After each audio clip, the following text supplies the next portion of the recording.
A day in a life on weekends. What do I do on the weekends? Okay, time check is a 5 a.m.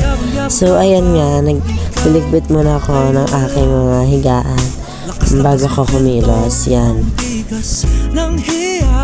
And after that, yan, nag-ayos-ayos muna ako. So, bumibilis tibok ng puso, Diyos ko, eto naman. Oh, bakit? Then, nag-jogging ako ng 7:30 a.m.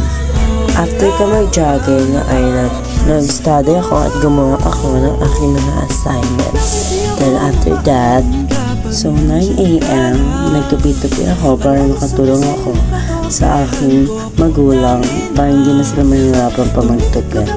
Ayan, tinulungan ko na po sila. Pagkatapos ko magtupi ay nakita kong maraming hugasan sa aming lababo.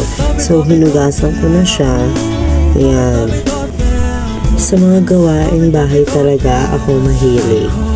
Kapag nahihirapan ng aking pamilya or mga magulang sa aking mga gawain sa bahay, ay tinutulungan ko sila para makatulong ako sa kanila. After nyan ay 12:40 p.m. ay nag-grocery ako at after 9 p.m. ay natulog ako. Yan, thank you for watching.